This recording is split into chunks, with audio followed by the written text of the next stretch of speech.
बिस्मिल्लाहिर्रहमानिर्रहीम। आज की बात में आज हम बात करेंगे। आज हमारा टॉपिक मोटिवेशन से शोबिज़ का है, मगर शोबिज़ में मोटिवेशन है, इस्लाह है। तो एक बहुत बड़ी इंडो पाक की शख्सियत हम कह सकते हैं कि दिलीप कुमार साहब कल 98 ईयर्स में वो फौत हुए हैं। 7 जुलाई 2021 को 1922 को उनकी पैदाइश थी। तो कमोबेश एक सदी का सफ़र है उन्होंने तय किया है। तो कहते हैं कि शायद ही इंडो पाक में कोई ऐसा एक्टर हो जिनके अंदर कोई ना कोई नकाली दिलीप कुमार की मौजूद है। यानी कोई शायद एक्टर इंडस्ट्री में दाखिल हुआ हो जिसने दिलीप कुमार की कापी न की हो।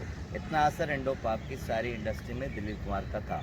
अब बहुत सी बातें हैं, बहुत से कमेंट्स हैं। मैं एक बात आपसे कहना शेयर करूं कि हमारी आज की बात को 6 साल कमोबेश होने शुरू हुए हैं, 7वां साल चल रहा है। सबसे पहले हमने दिलीप कुमार साहब की ऑटोबायोग्राफी शुरू की थी। उस वक्त रिकॉर्डिंग नहीं होती थी, तो तकरीबन सारी किताब से हमने खास खास चीज़ें की थी। किताब इनकी अपनी एक ऑटोबायोग्राफी है जो उन्होंने कहकर सुनाई थी।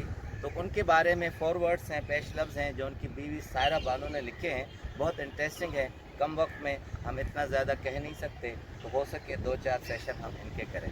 तो सायरा बानो फॉरवर्ड्स में लिखती हैं किताब के कि एज़ ए एंड वाइफ के मेरे लिए बहुत मुश्किल है कि मैं अपने शौहर को कुछ डिस्कवर करूं, मगर दुनिया जानती है, दुनिया उनकी मद्दा है, मगर सबसे पहले मैं उनकी खुद मद्दा हूँ और इस बात को भी दुनिया जानती है। कहती हैं कि मेरी एक सहेली है तराना, तो उन्होंने मुझे कहा कि मैं ऑटोबायोग्राफी दिलीप कुमार साहब की लिखना चाहती हूँ। सब्सटेंस उनकी किताब का नाम है, सब्सटेंस एंड द शेडो। तो कहती हैं कि सायरा बानो लिखती हैं कि मेरे लिए बहुत मुश्किल था कि मैं दिलीप साहब को राज़ी करूं कि वो अपनी दास्तान बताएं। अब जुमला गौर फरमाइएगा। सायरा बानो लिखती हैं कि मुझे मालूम था कि दिलीप साहब को अपने बारे में बड़ाई पेश करना और अपने बारे में तारीफ़ करना पसंद नहीं है, तो ये किस तरह हो सकता है कि वो ऑटोबायोग्राफी लिखवाएं और उसमें उसकी तारीफ़ न हो। बहरहाल कहती कठिन मामला था, मैंने उनको राज़ी किया। मेरी सहेली तराना लिखती गई और वो सुनाते गए। तो कहती हैं एक फ्रूट मर्चेंट के बेटे 22 साल ज़िंदगी में इंडस्ट्री की तरफ आए हैं। 1944 में एक फिल्म ज्वार भाटा उन्होंने पहली की है, मगर कहती हैं कि उस वक्त की जो डायरेक्टर थी रानी देविका रानी, उन्होंने उनको शोबिज़ में इंडस्ट्री में इंट्रोड्यूस करवाया। बहुत बड़ा देविका रानी का नाम था। उन्होंने तब्दीली ये की कि यूसुफ खान से उनका नाम दिलीप कुमार रखा, क्योंकि ये शोबिज़ का तकाजा था और इंडस्ट्री की आइडेंटिटी बनना था।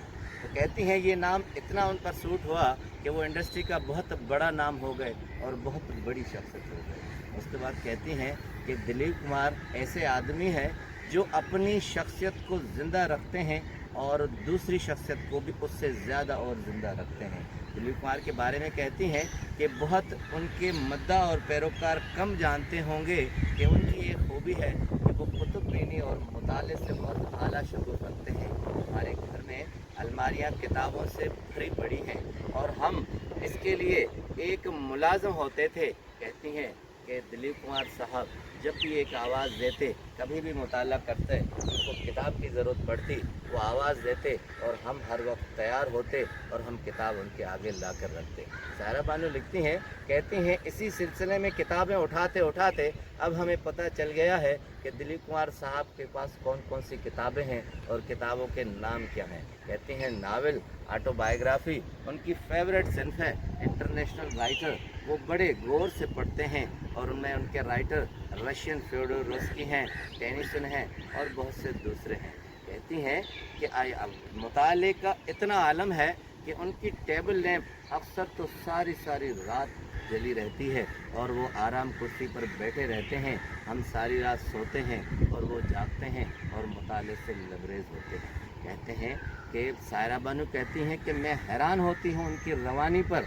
अरबी, फ़ारसी और इंग्लिश पर इतनी रवानी है, उनके गाढ़े अल्फाज ऐसे यूज़ करते हैं जैसे उनकी अपनी हो। कहती हैं एम्बेसी वाले जब उन्हें बुलाते हैं तो उन्हीं की ज़बान में उन्हें ऐसे ऐसे वर्ड इंट्रोड्यूस करके बताते हैं कि वो खुद हैरान हो जाते हैं। कहती हैं मैं अक्सर उनकी ज़बान जब अल्फाज जब सुनती हूँ तो मैं खुद हैरान हो जाती हूँ कि इतनी रवानी उनके पास कैसे आई है। उसके बाद कहती हैं کہ مطالعے کے بعد ان کی ایک اور خصوصیت ہے کہ انہوں نے اپنے اوپر ایک اصول اور نافذ کر لیا ہے کہ ایک وقت میں وہ ایک فلم کرتے ہیں، چاہے اسے سینکڑوں فلموں کی آفر ہو، مگر کہتے ہیں میں صرف ایک وقت میں ایک فلم کروں گا۔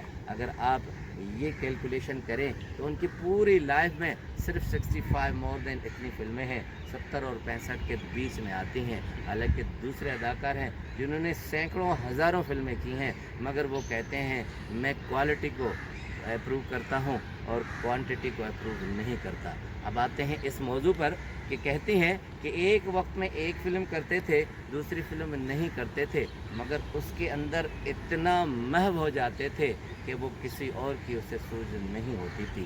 سوداگر فلم کا ایک واقعہ لکھتی ہیں سائرہ بانو، کہتی ہیں کہ سوداگر فلم تھی، ہم ایک آؤٹ ڈور شوٹنگ پر تھے، کہیں جنگل میں تھے، وہاں قریب ہی ایک ہوٹل تھا، وہی مقیم تھے، تو اس کے ڈائریکٹر پروڈیوسر سبھاش گئے تھے، ان سے انہوں نے تقریباً 10-11 بجے تک ڈسکس کی اور وہ ٹیکنیک پر سوچتے رہے۔ اس کے بعد خود سبھاش گئے کو کہا کہ تم سو جاؤ۔ پھر کہتی ہیں کہ اس کے بعد 12:30-1 بجے انہیں ایک لکھتے لکھتے آئیڈیا سوجھا اور انہوں نے جا کے سبھاش گائے کو اٹھایا اور پھر اپنے کمرے میں لے آئے اور اسے کہا کہ یہ ٹیکنیک اور یہ اس طرح رہے گی۔ کہتے ہیں کہ 3 بجے تک وہ ڈسکس ہوئی، سبھاش گائے بہت خوش ہوئے اور ایک نیا آئیڈیا مل گیا تھا۔ صبح 8 بجے شوٹنگ تھی۔ حیرت کی بات تھی کہ دلیپ کمار صاحب ٹھیک 8 بجے اسی شوٹنگ کے اس منچ پہ تھے۔ کہتی ہیں کہ وہ جو مقررہ وقت دیتے تھے اسی وقت پر وہ وہیں جاتے تھے، چاہے رات کے کسی وقت بھی سوئے۔ 3-4 چیزیں جو ہمیں اس سے ملتی ہیں کہ آپ ایک وقت میں ایک کام کو لیں کہ آپ اس کو پورا نبھا سکیں۔ اس کے علاوہ دوسری یہ چیز ملتی ہے کہ اپنی بڑائی، اپنی تعریف صرف ایک ہی ہستی کو سوچتی ہے، وہ اللہ تعالیٰ کی ذات ہے، انسان کو نہیں سوچتی۔ دلیپ کمار صاحب کی اس آٹو بایوگرافی سے پتہ چلتا ہے کہ اسے اپنی بڑائی پسند نہیں تھی، حالانکہ انڈسٹری کے تمام لوگ کہتے ہیں کہ شاید ہی ایسا شخص ہو، شاید ہی کوئی ایسی شخصیت ہو جو ان سے مرغوب نہ ہوئی ہو۔